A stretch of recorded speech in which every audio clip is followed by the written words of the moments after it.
Watching TV with my husband is difficult, but at least it's not watching TV with my dad. That is a whole different experience. Like if you come to the house and you start watching a movie with my dad and they say way too many cuss words, he gets real religious. God forbid they say the F word, he'll be like, oh, forgive them, Father. My dad's the guy who, during an action scene, he is counting the amount of bullets coming out of a gun for accuracy. And the second they go over the allotted amount of bullets for that type of gun, he has something to say about it.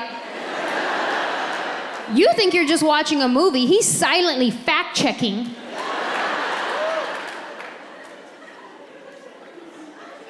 Ah, come on. 47 bullets and a Glock. This isn't real. Really, Dad? The bullets is what made it not real? Not the zombies they were shooting?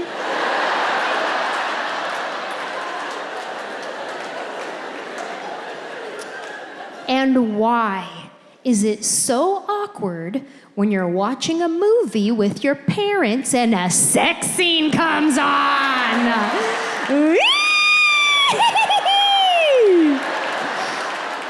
I am a grown adult, and it is still awkward. And my dad makes it even worse because he gets visibly uncomfortable. He starts shifting around in his seat. He's sweating, mumbling things under his breath, like, great, now they're gonna do it.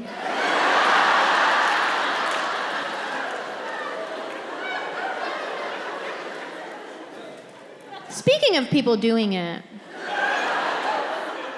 I have a story.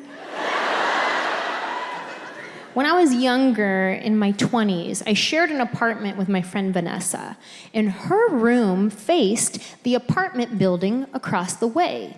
Well, there was a couple in that building that they liked to do the sex. With the windows open and the blinds open, like that was their jam. So anytime they would start going at it, she would call me on the phone in my room and be like, they're doing it again, hurry up, get over here. And I'd be like, ew, and then I go running over there. But by the time I get there, they already started closing the blinds and the windows. I'm like, oh man, missed it again. And not like I was gonna sit there and watch like a creeper, but it is kind of a sight to be seen. Like, are you guys trying to tell me that if you were walking down the street in your neighborhood and you saw your neighbors going at it in the front window, you wouldn't give it a look? You wouldn't be just minding your own business like,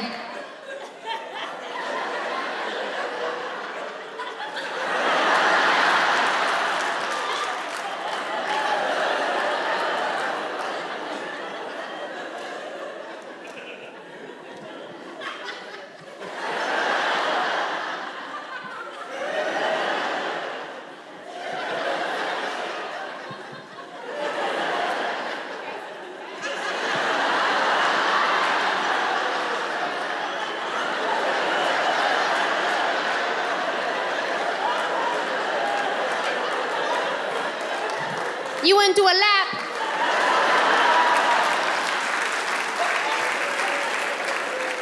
It's kind of like a car accident on the highway. You don't want to see a car accident happen. But if one is there,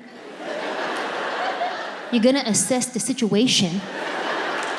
Same thing, you see your neighbors going at it in the window, you just gotta assess the situation. Ah, we got a fender bender.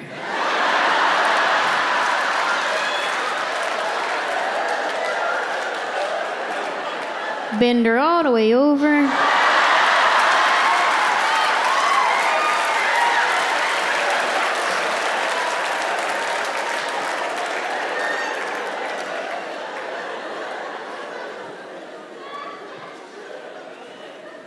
Living in a studio apartment when you're married, it's very difficult. But there is one good thing about it. I will say this, one good thing. We could only fit a smaller size bed in the apartment, so my husband had no choice but to cuddle me at night, which I love, but he hates because he says I'm the hottest person alive. And to that I say, thank you so much. My husband says I'm like a furnace. Any other furnaces in the building tonight? Yeah. He'll get in the bed and be like, seriously, babe, you don't feel yourself? We like to sleep with the bedroom at sub-zero temperatures.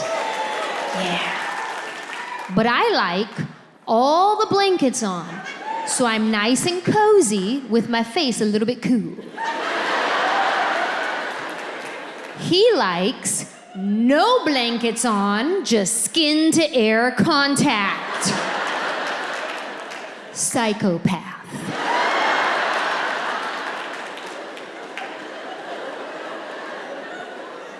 I have to negotiate cuddle time with my husband. Like, he'll get in the bed and I try to cuddle him and he'll be like, babe, come on, it's hot. Seriously, babe, it's hot. I can't sleep if I'm hot, come on. And I'll be like, just give me 2 minutes of cuddling. He'll be like, okay, fine. Siri, set a timer for 2 minutes.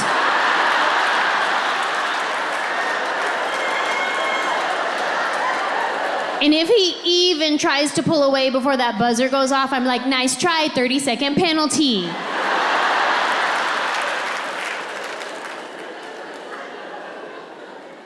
I got a tip for all the furnaces out there. This is a tip. This is what I do. I go to bed first, and I pretend like I'm asleep like an angel. Then I wait for him to get in the bed, get nice and comfortable. This is the trick right here. You gotta wait for his breathing to slow down. Right when it gets nice and slow, that's when you just spider leg him up. Welcome to Tarantula's web. Try it. If my husband tries to tell me that it's too hot to cuddle, I'll be like, okay, can you rub my feet then? And I'm very grateful because anytime I ask my husband to rub my feet, he will do it. But it only lasts about 2 minutes, and then he gives up. And then I have to tap my foot to let him know he's not done yet.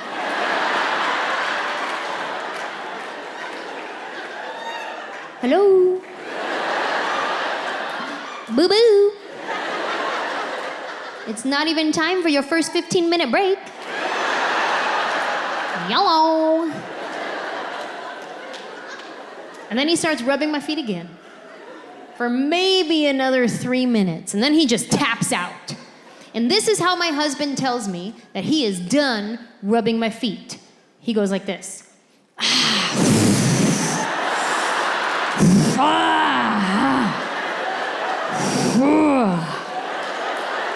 He gets the most aggressive hand cramp.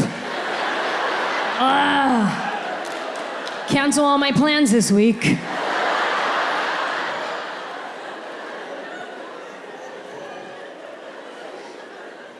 When I do finally get my husband to cuddle me at night, he likes to whisper sweet nothings. It's really cute. He'll say things like, I just want you to get off me. It's so romantic.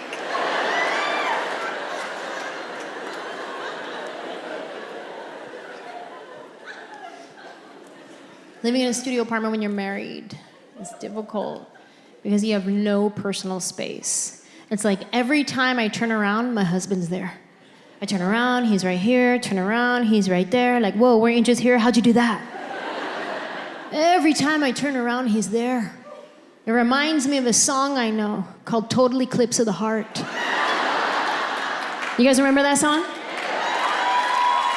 Well, I felt like it was time for a remake, so I wrote some new lyrics. You want to hear it? Okay, I'll do it for you guys. But here's the thing. I need your help. I need you guys to sing all the turnaround parts. Do you know what I mean? All right, let's do a practice round. Okay, because only 7 of you knew what I meant. You guys do all the turnarounds, but nothing else. Practice round. Here we go. Turn around.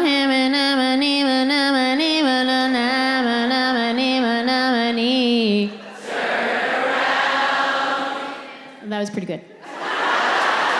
I'll be honest, I wasn't expecting it to be that good. I don't know if they sat you guys in section by soprano and alto, but that was harmonious. Maybe you guys listened to the song on the way here, I don't know. But it was fresh in your mind. Okay, this is Total Eclipse of the Heart, remake based on my time living in a studio apartment with my husband. You guys do all the turnarounds, I'll do everything else. Here we go. I'll start. Turn around, every now and then I get some time to myself, and then you ruin it by chewing too loud. Every now and then I reminisce of the times when I could pee without you being around. There you go again, how did you get there so fast? Weren't you just standing right behind me somehow? Oh my God, when will I be back inside a house where I can have more than one room, where you're not near me when I Zoom, where I don't have to hear you laugh, that makes me wanna kick your once upon a time I had room to myself. Now feels like a tiny motel. There's nothing I can do. I'm totally living in hell.